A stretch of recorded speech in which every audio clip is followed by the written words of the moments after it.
años. En esta ocasión estaremos explorando la nueva ley 2-23, que es la guía que redefine el procedimiento de casación en la República Dominicana.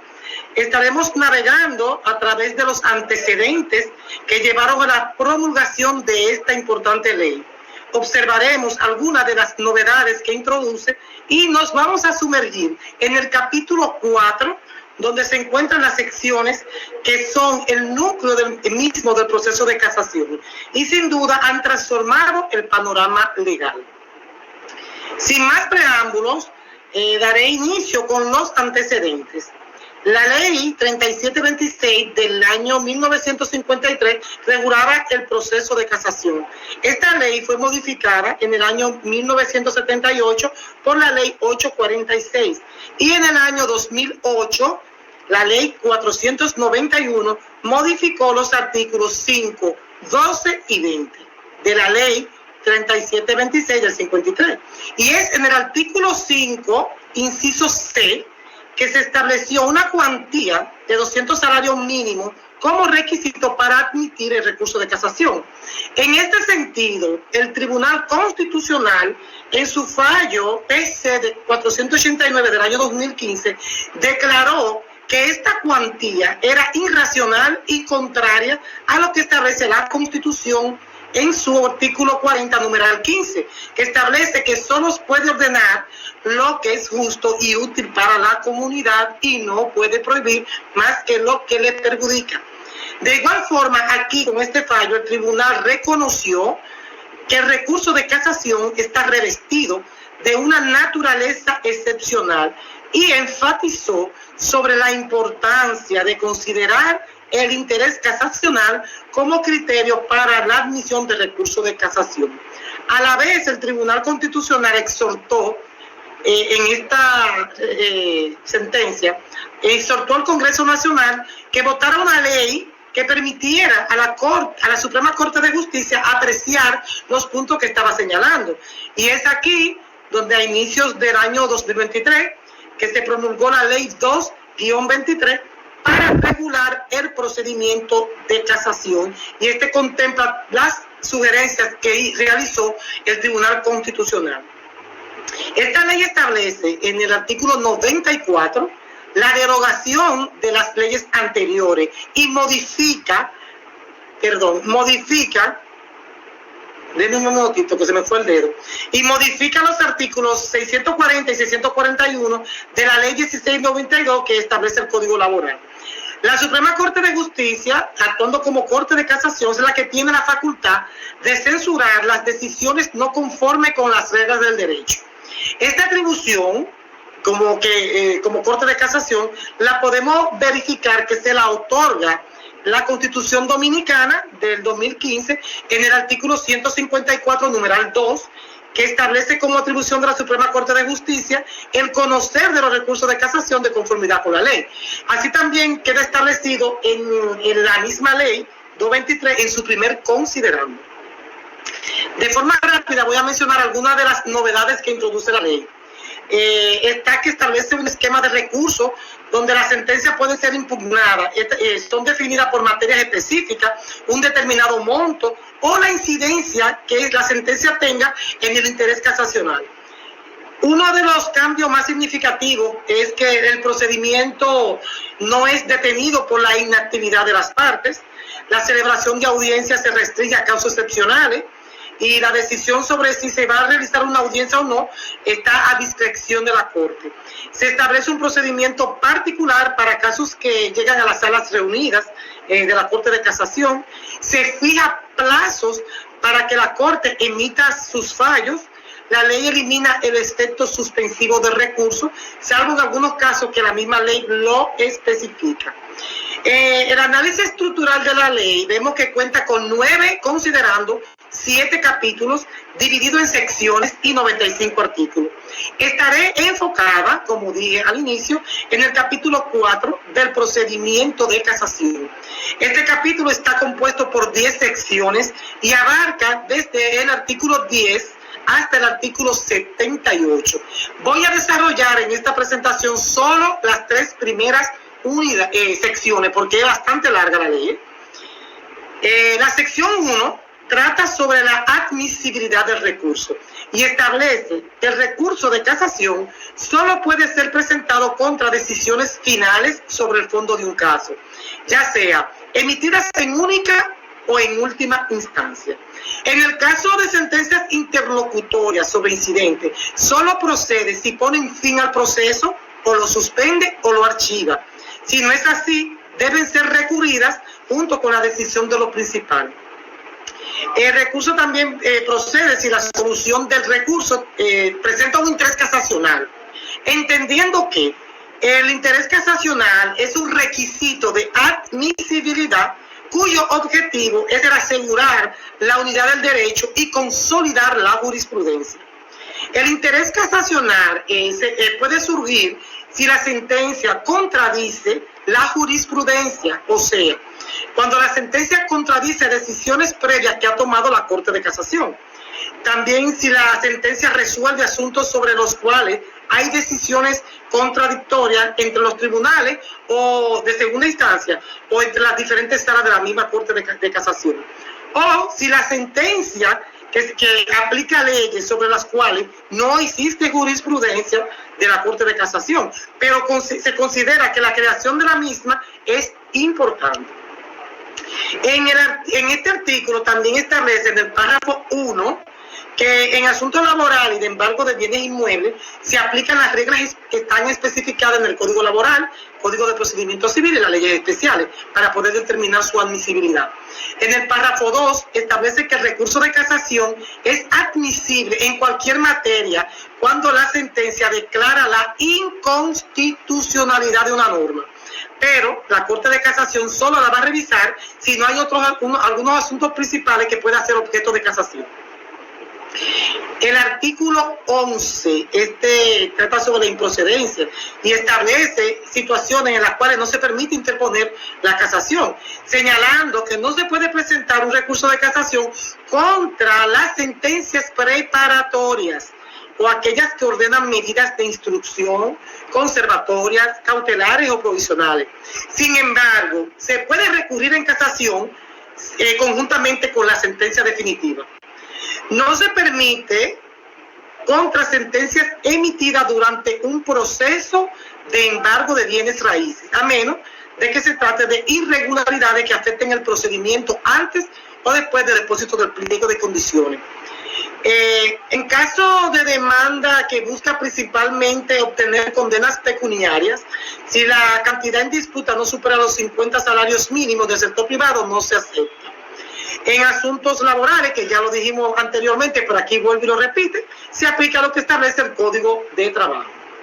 No se permite casación en cobro de alquileres si la cantidad no supera los 50 salarios mínimos. Aún se trate de una reclamación adicional. No se permite el recurso de casación para decisiones que solo ordenan liquidación de daños y perjuicios por Estado. Tampoco se permite decisiones para relacionadas con la liquidación de costas procesales y honorarios de abogado. Así que tengan eso bien pendiente.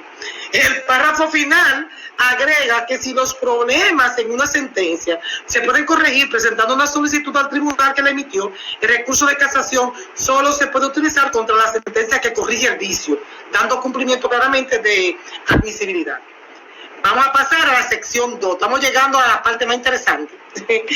La sección 2 trata de la apertura del recurso de casación.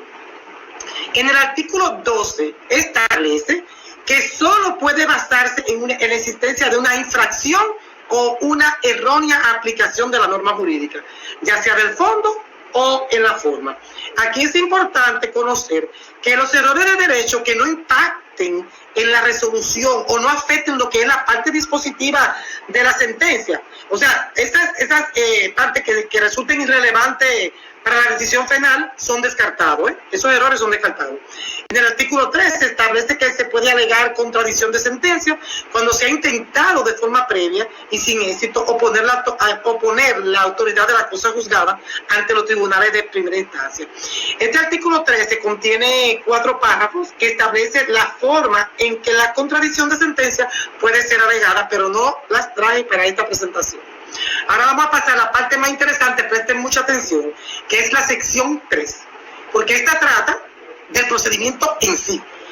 Trata del plazo, trata de la interposición del trámite, del emplazamiento, defensa y los efectos que tiene el recurso. Vamos a imaginar que nosotros retiramos una sentencia y esta ha sido desfavorable para nosotros. Entonces aquí el artículo 14 nos dice que a partir de ese momento tenemos 20 días hábiles para recurrir en casación.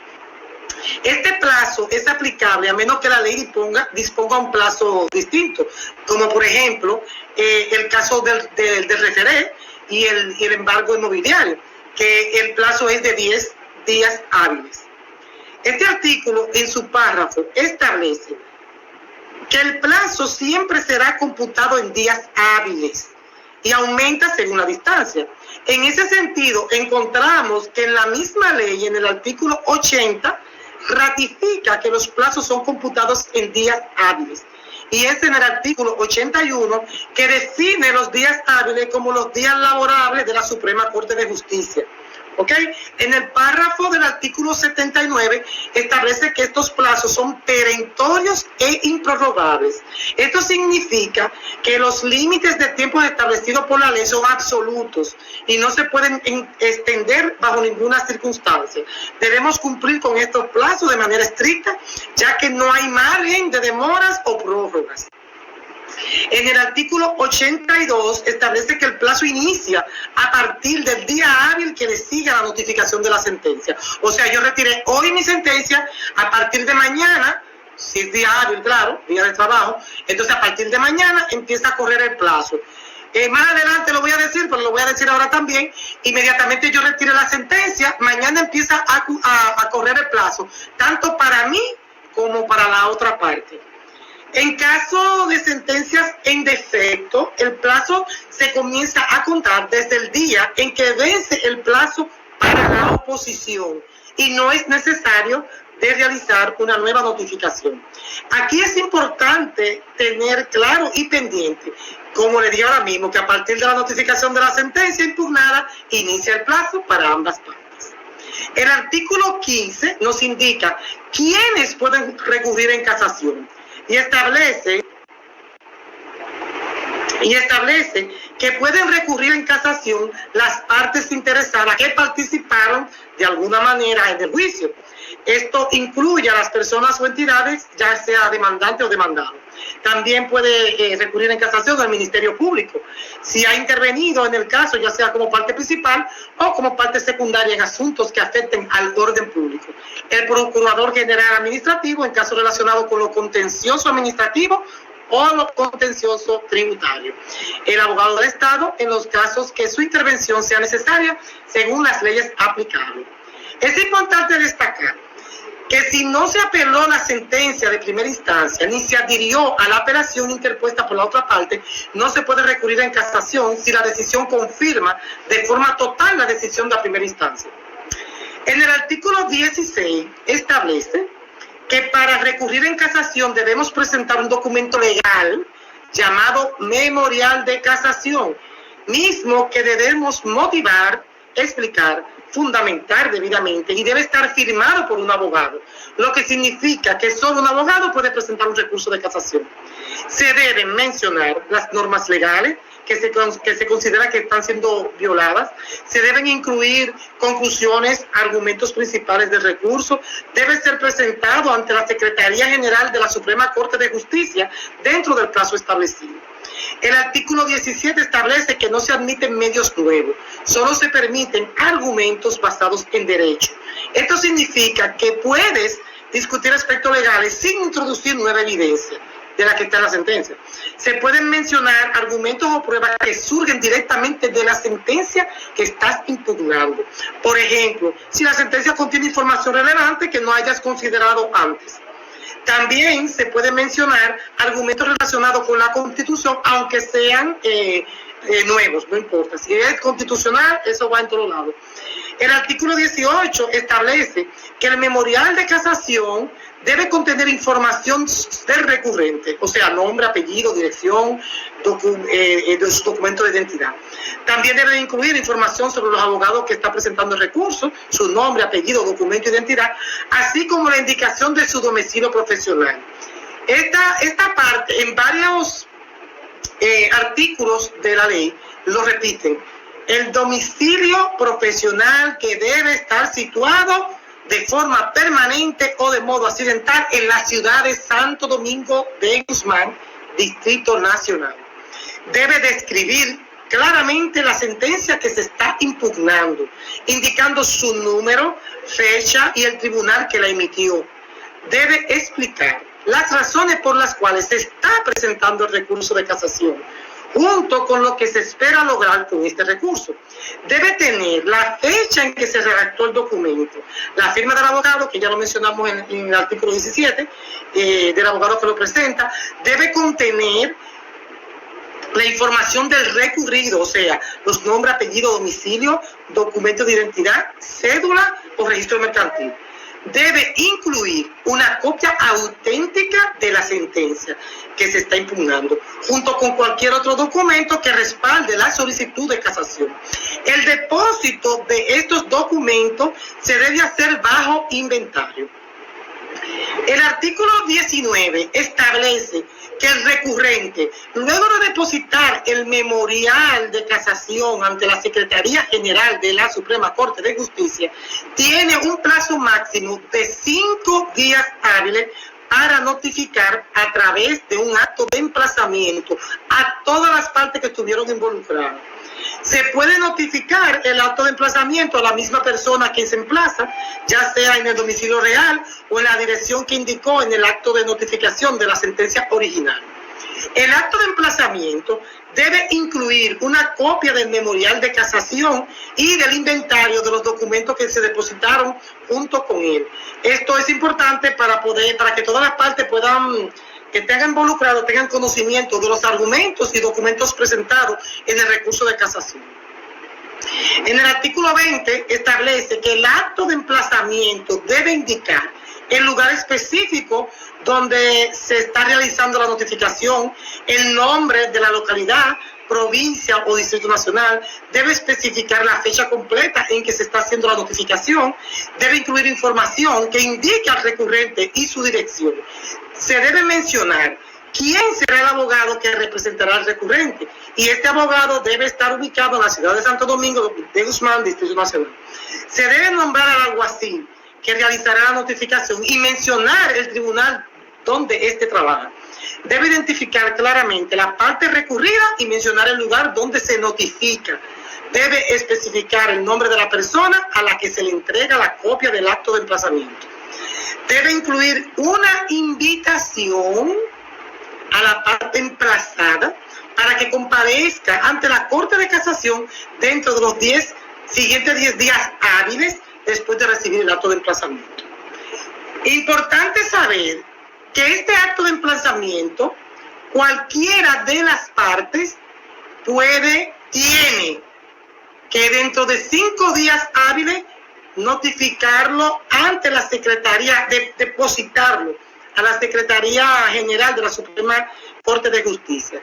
Porque si la Secretaría no recibe este acto de emplazamiento, contado 15 días hábiles a partir del recurso de casación, o sea, 15 días contados a partir de que reciba el recurso de casación.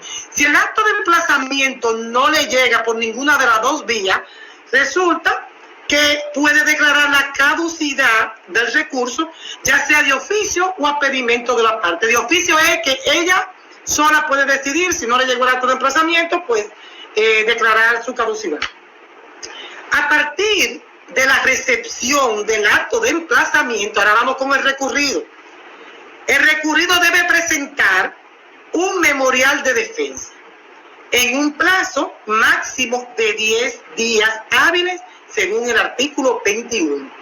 El memorial debe contener los argumentos de la defensa, las excepciones legales o su propio recurso de casación incidental o alternativo. El memorial de defensa y cualquier documento que se incluya deben ser notificados al abogado de la parte recurrente dentro de 3 días hábiles después de su depósito en la Secretaría General. O sea, el abogado del recurrido preparó el memorial, lo entrega ante la Secretaría General de la Suprema Corte de Justicia, y a partir de ese tiempo tiene 3 días hábiles para entregarlo al abogado del recurrente.